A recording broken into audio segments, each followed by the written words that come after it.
Hello and welcome to our channel we the learners. तो आज हम पढ़ेंगे क्लास 8 की हिस्ट्री की एनसीईआरटी का third chapter ruling the country side. जैसा कि हम सब जानते हैं, हमने सेकंड चैप्टर में भी पढ़ा है, जो कंपनी है वो different different policies like doctrine of lapse, paramountcy and subsidiary alliance के थ्रू हमारी कंट्री पर ऑलमोस्ट क्या कर लेती है, अपना रूल एस्टैब्लिश कर लेती है। Almost it means around 2/3 of our countries under their control. ठीक है, तो अब जो कंपनी है वो अपने रूल को अच्छे तरीके से चलाने के लिए हमारे यहाँ की जो टैक्सेशन पॉलिसी थी उसमें चेंजेस करती है। और टैक्सेशन किस पर? खेती पर। खेती पर जो टैक्स दिया जाता था किसानों के द्वारा, तो वो उनमें कुछ चेंजेस करती है ताकि उनको मैक्सिमम से मैक्सिमम रिवेन्यू मिल सके। तो ruling the country side chapter में हम यही पढ़ेंगे कि वो कौन सी पॉलिसीज थी और वो कौन सी क्रॉप थी जिनको बढ़ावा दिया अंग्रेजों ने, ताकि उनका ट्रेड जो है बहुत ज़्यादा प्रॉफिटेबल हो, अकॉर्डिंग टू डिमांड चले, और उनका जो रिवेन्यू है through the collection of tax maximum हो। So let's start our discussion.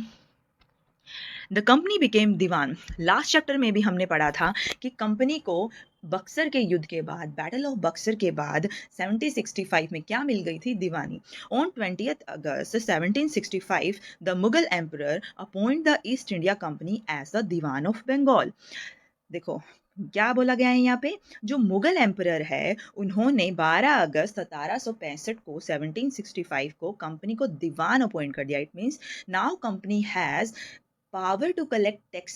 ठीक है, the actual event most probably took place in Robert Clive tent with a few Englishmen and Indians as witness, but in the painting above the event is shown as a majestic occasion.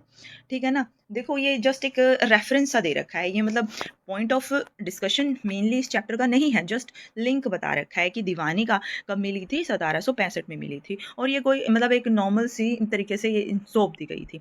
But इसको बढ़ा चढ़ा के अंग्रेजों ने क्या किया, प्रस्तुत किया, जैसे कि इस पेंटिंग में दिखाया गया ग्रैंड ओकेशन का रखा है, और उसमें ये दीवानी सौंपी गई है किसको? रॉबर्ट क्लाइव को। ठीक है, taking place in a grand setting. The painter was commission by Clive to record the memorable event in Clive's life.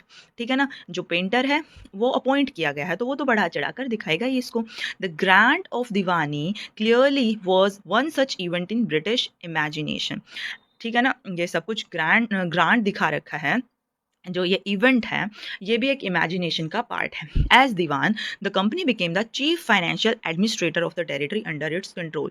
ये क्वेश्चन काफ़ी इंपॉर्टेंट है क्योंकि ये 1 मार्कर में आ सकता है, कोई भी पूछ सकता है, या किसी भी कॉम्पिटिटिव एग्जाम में ये क्वेश्चन पूछा जा सकता है और पूछा भी गया है। Now it had to think of administering the land and organising its revenue resources. देखो हमारी कंट्री में मेनली टैक्सेस कलेक्शन किसके थ्रू होता था, मतलब कहाँ से टैक्सेस कलेक्ट किया जाता था? लैंड से, क्योंकि लोग क्या करते थे, प्राइमरी ऑक्यूपेशन क्या था? खेती। ऑर्गेनाइजिंग इट्स रेवेन्यू रिसोर्सेज के बारे में अब कंपनी को सोचना था, because it was diwan at that point of time. This had to be done in a way that could yield enough revenue to meet the growing expenses of the company. मतलब इतना होना चाहिए जो रिवेन्यू रिसोर्सेज हैं कि जो company है उसके ग्रोइंग एक्सपेंसेस को, ग्रोइंग एक्सपेंसेस क्या थे? वर्स। ठीक है ना, एडमिनिस्ट्रेशन भी बढ़ रहा था, तो जो ऑफिसर्स या फिर उन्होंने अपने क्लर्जीज अपॉइंट किए गए थे उनकी पेमेंट वो अच्छे से दे पाएँ, और अपना जो व्यापार करने का जितना भी क्या कहते हैं एक्सपेंसेस थे वो यहाँ से निकाल पाएँ। और trading company had also to ensure that it could buy the products in it needed and sell what it wanted. ठीक है ना, मैंने पहले भी बताया कि यहाँ से रॉ मटेरियल, अब तो वो एक तरीके से उनको इंपोर्ट भी नहीं करना पड़ता था गोल्ड, जो कि वो अर्लियर फेज में करते थे जो वो आए थे, तो अब उन्हें यहीं के रिवेन्यू से वो यहाँ से प्रोडक्ट परचेज करते और यूरोप में क्या करते, ऊंचे मतलब बहुत ज़्यादा हाई रेट्स पे उनको बेच देते थे। ठीक है ना, over the years the company also learned that it had to move with some cushions. मतलब वो सीख गई थी कंपनी, क्योंकि काफ़ी साल तो इसको मतलब राज कर रही थी। Being an alien power, alien का मतलब होता है दूसरी जगह से कोई जो बिलोंग करता है। It needed to pacify those who in the past had ruled the countryside. Countryside मतलब जो लोकल लेवल पे जो कंट्रोलर्स थे ना, जो कॉमन मैन को कंट्रोल रखते थे, या फिर उनका जिनका इन्फ्लुएंस था, काफ़ी प्रभाव था, जैसे landlord, zamindars and money lenders, और छोटे मोटे जो राजा थे जो कि सेंट्रल अथॉरिटी के अंडर थे। ठीक है ना, तो वो पैसिफाई करने थे, मतलब वो न्यूट्रलाइज करनी थी and enjoy authority and Prestige. उनके पास क्या होती थी? प्रेस्टीज होती थी, अथॉरिटी होती थी। Those who had held local power had to be control but they could not to be entirely eliminated, क्योंकि अगर हर किसी को इंटायरली एलिमिनेट कर देंगे जो कि काफ़ी इन्फ्लुएंशियल पार्टीज हैं तो क्या हो जाएगा? विद्रोह होने का खतरा होता है, because their local people are मतलब स्टिल अंडर देयर इन्फ्लुएंस। तो इससे विद्रोह होने का खतरा था। दैट्स वाई ब्रिटिशर्स ने क्या सोचा कि इनको सिर्फ अपने मतलब इनको अपने अंडर रखते हैं, ना कि इनको बिल्कुल ख़त्म करते। इन्हीं के थ्रू हम क्या करेंगे? एडमिनिस्ट्रेशन करेंगे और इनका यूज़ करके हम क्या करेंगे? अपना जो है रूल है उसको आगे बढ़ाएंगे। How was this to be done? किस तरीके से ये चेंजेस किए और ये कैसे पॉसिबल हुआ? In this chapter we will see how the company came to colonize the countryside, organize revenue resources, redefine the rights of people and produce the crops it wanted। तो इस चैप्टर में हम क्या पढ़ेंगे कि कैसे कंट्री साइड को भी कॉलोनाइज कर दिया, यानी कि अपने अंडर ले लिया, ऑर्गेनाइज किया, रिवेन्यू रिसोर्सेज को किस तरीके से ऑर्गेनाइज किया, मतलब कैसे सब कुछ एक तरीके से मैनेज किया, रीडिफाइन किए लोगों के rights and produce the crop it wanted, और किस तरीके से लोगों को इन्फ्लुएंस किया, फिर अपने तरीके से उनको मनाया भी क्या, मतलब उन्होंने जोर जबरदस्ती ही की एक तरीके से, ठीक है ना। It wanted revenue for the company. अब हम नेक्स्ट क्या टॉपिक है? Revenue for the company. कैसे रिवेन्यू मिलता है कंपनी को? The company had became the diwan but it still saw itself primarily as a trader. दीवान तो बन गई कंपनी, बट अपने आप को अभी भी वो क्या देखती है? Trader. It wanted a large revenue income but was unwilling to set up any regular system of assessment and collection. देखो, दीवान का काम क्या होता है? टैक्स कलेक्ट करना लोकल पीपल से, लेकिन still company did not want it, ठीक है ना। कंपनी को ये नहीं जिम्मेदारी लेनी थी, ठीक है ना, रेगुलर असेसमेंट और कलेक्शन की। The effort was to increase the revenue, मतलब इन्होंने कोशिश ये थी इनकी उस टाइम पे कि जितना हो सके मैक्सिमम से मैक्सिमम क्या करे? रिवेन्यू को कलेक्ट कर पाए। Good and buy fine cotton and silk cloth as cheaply as possible, मतलब मैक्सिमम से मैक्सिमम रिवेन्यू कलेक्ट करें, प्लस उस रिवेन्यू के हेल्प से जितना हो सके अच्छी क्वालिटी का सिल्क और कॉटन चीपली हम क्या करें? परचेज कर ले और उसको फिर आगे बेचकर प्रॉफिट कमाएं। Within 5 years, the value of goods bought by the company in Bengal double, मतलब जितना वो व्यापार करती थी वो डबल हो गया within 5 years में। The value of Before 1765, the company had purchased goods in India by importing gold। 75 से पहले, दीवानी से पहले जो कंपनी थी वो यहाँ से जो गुड्स परचेज करती थी, it was on the basis of importing gold, ठीक है ना। गोल्ड को पहले इम्पोर्ट किया जाता था और सिल्वर को ब्रिटेन से। But now the revenue collected in Bengal could finance the purchase of goods for export, मतलब एक्सपोर्ट करने के लिए जो भी गुड्स खरीदती थी कंपनी, उनको कहाँ से बाय कर सकती थी? कौन से, मतलब क्या यूज़ करके बाय कर सकती थी? जो रिवेन्यू मिलता था बंगाल से। Soon it was clear that the Bengal economy was facing a deep crisis, मतलब रियलाइज हो गया कंपनी को भी क्राइसिस में जाने वाली है इकोनॉमी बंगाल की। आर्टिशंस वर डिजर्टिंग विलेजेस, वो मतलब मुड़ रहे थे, विलेजेस की तरफ जा रहे थे।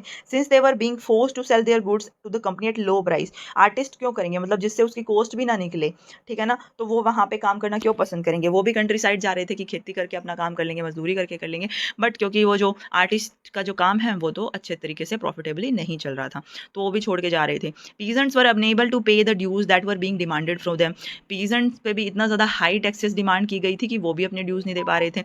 आर्टिस्ट जो है, artisan produce was artisanal product was in decline and agriculture cultivation showed signs of collapse, ठीक है ना।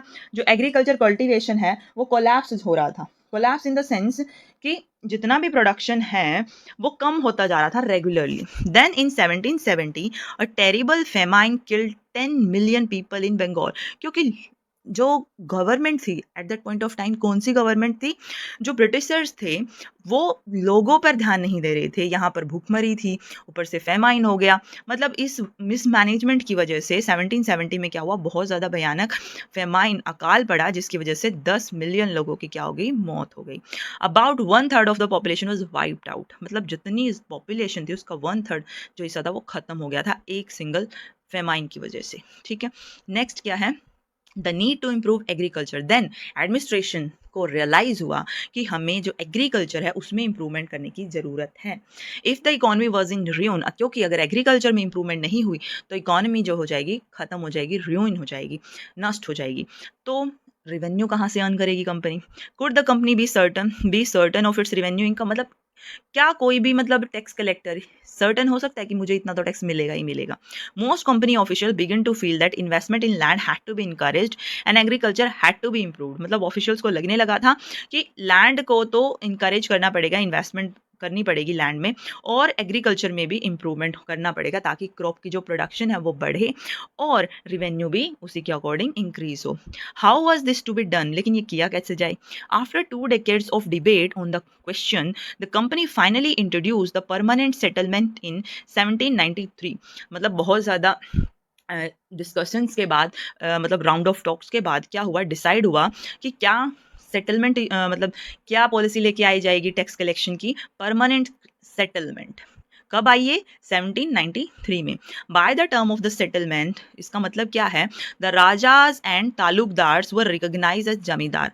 जो छोटे मोटे लोकल राजा थे, तालुकदार थे, उनको क्या मान लिया गया? जमींदार मान लिया गया। जमींदार का मतलब देखो, जमीनदार जिसके पास जमीन हो, जो जमीन का मालिक हो, ठीक है। They were asked to collect rent from the peasant. जो किसान उनकी जमीन पर खेती कर रही हैं, उनसे टैक्स कलेक्ट करना एंड पे रिवेन्यू टू द कंपनी, और कंपनी से क्या करना? इंटर्न, तो मतलब अपना कुछ एक प्रॉफिट निकाल के थोड़ा बहुत खुद रख के रिवेन्यू, बाकी सारा किसको दे देना? कंपनी को। The amount to be paid was fix permanently. Fix कर दिया कि भाई मान लो कि 1 एकड़ पे कितना देना आपको? 5000 देना है। It is just a imaginable number, imaginary number. तो ये देना है तो हर साल उतना ही पे करना आपको, ये चेंजेस नहीं होगा, ना कम ना ज़्यादा। That is it was not to be increase ever in for future. Future में इंक्रीज नहीं किया जाएगा।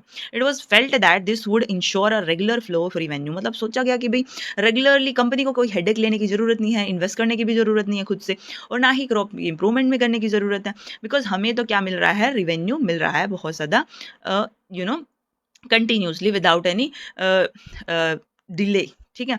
Since the revenue demand of the state would not be increase नहीं हुई, रिवेन्यू तो बढ़ा नहीं स्टेट की तरफ से, तो ये मान लिया गया कि जमींदार would benefit from the increase production. अगर प्रोडक्शन इंक्रीज हो जाता है, आपको टैक्स उतना ही देना है, तो बीच का मार्जिन किसका हुआ? जमींदार का हुआ, तो वो उसका प्रॉफिट मान लिया गया, बेनिफिट मान लिया गया। द प्रॉब्लम, लेकिन प्रॉब्लम क्या आई इसमें? The permanent settlement however created problems. Company officials soon discovered that the zamindars were in fact not interested in the improvement of land।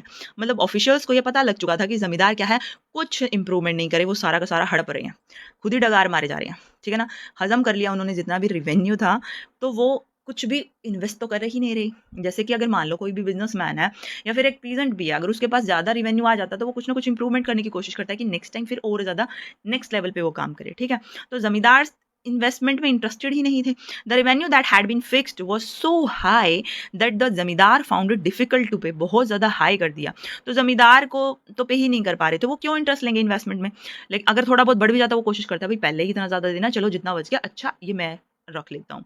Anyone who fail to pay the revenue, और साथ में क्या होता था, जो भी जमींदार पे नहीं कर पाता था, हैड टू लोस्ट हिज जमींदारी, जमींदारी छीन ली जाती थी और किसी और को दे दी जाती थी। Numerous zamindar was sold, zamindaris were sold at auctions, auctions कर दी गई, और वहाँ पर जो है वो जमींदारी किसी और को दे दी गई, किसी से लेकर, किसी जमींदार से लेकर जिसने पे नहीं किया अपने revenue taxes. By the first decade of the 19th century the situation change. लेकिन 19th सेंचुरी के स्टार्टिंग में जो फर्स्ट डेकेड था, सिचुएशन में कुछ चेंजेस आए। The prices in the market rose up, काफ़ी ज़्यादा बढ़ गए prices, and the cultivation slowly expand, cultivation भी बढ़ी, ठीक है। This meant an increase in the income of zamindar, बढ़ी उनकी income, but no gain for the company since it could not increase revenue demand that it had been fix permanently. अब क्योंकि जमींदार को तो मिल गई बट कंपनी ने तो परमानेंटली फिक्स कर दिया, तो कंपनी को तो कुछ प्रॉफिट ही नहीं हुआ, ठीक है ना। अब कंपनी को आया कि भी चेंजेस करने चाहिए।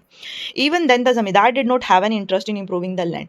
लेकिन स्टिल जमींदार को कोई इंटरेस्ट नहीं था कि वो इंप्रूव करे लैंड को, कि भाई फ्यूचर में और ज़्यादा इंप्रूवमेंट होने के बाद रेवेन्यू बढ़े। Some had lost their land in the earlier years of settlement. जब सेटलमेंट स्टार्टिंग में लागू हुई और बहुत ज़्यादा टैक्सेस थे, तब टैक्सेस ना पे कर पाने की वजह से जमींदार से उनकी जमींदारी भी ले ली गई थी, ठीक है ना। आगे क्या है, अदर्स नाउ सा the possibility of earning without the trouble, कि भाई अर्न जब हम कर रहे हैं तो हमें क्या एफर्ट लगाने की ज़रूरत है, रिस्क ऑफ इन्वेस्टमेंट हम क्यों लें, एज लॉन्ग एज, क्योंकि बाद में क्या पता हम पे ना कर पाए और हमसे जमींदारी छीन ली जाए, तो हमारा तो जो हमने इन्वेस्ट किया है वो डूब जाएगा, ठीक है ना। तो वो थोड़े ज़्यादा रिस्क को एवर्स कर रहे थे, रिस्क को अवॉइड कर रहे थे, ठीक है। As long as zamindars could give out the land to tenant and get rent, ठीक है ना, जमींदार क्या कर रहे हैं, लैंड को टेनेंट्स को दे रहे हैं और रेंट मिल रहा है, they were not interested in improving the land, मतलब जब तक हमारे पास है हम मतलब क्या करने की ज़रूरत है अभी, फिक्स जो भी है इनकम उनको दे के सारा प्रॉफिट खुद अर्न करो, ठीक है ना, ये सोचा उन्होंने, बेईमान हो गए वो भी एक तरीके से। On the other hand in the village the cultivator found the system extremely oppressive, oppressive का मतलब है बहुत ज़्यादा अत्याचार कर रहे थे वो, ठीक है ना, कैसे क्योंकि जो रिवेन्यू उनको देना था, जो टैक्सेस उनको पे करना था वो बहुत ज़्यादा हाई था, ठीक है, the rent he paid to zamindar was high and high his right on the land was insecure, कभी भी उनसे लैंड ले ही जा सकती थी, ठीक है, to pay the rent he had to often take a loan from the money lender, मतलब कई बार क्या होता था, इतनी फसल नहीं होती थी कि टैक्स दिया जाए, तो वो रेंट और टैक्स देने के लिए क्या करना पड़ता था, उनको मनी लेंडर से लोन लेना पड़ता था, ठीक है ना, and when he fail to pay the rent, वो नहीं दे पाता था, उनको इविक्ट कर दिया जाता था लैंड से, उनको बेदखल कर दिया जाता था, इविक्टेड मतलब बेदखल कर दिया जाता था। He had cultivated from generation, मतलब उस जमीन से जहाँ पे वो क्या कर रहे थे, सालों से यानी कि जनरेशन से वहाँ पे क्या कर रहे थे, खेती कर रहे थे। महाल, यहाँ पे एक वर्ड है महाल, जिसका मतलब यहाँ पे बताया गया है, in British revenue record Mahal is a revenue estate which may be a village, village को बोला गया है, और अ ग्रुप ऑफ विलेज, ठीक है ना, उसको महाल बोला गया है।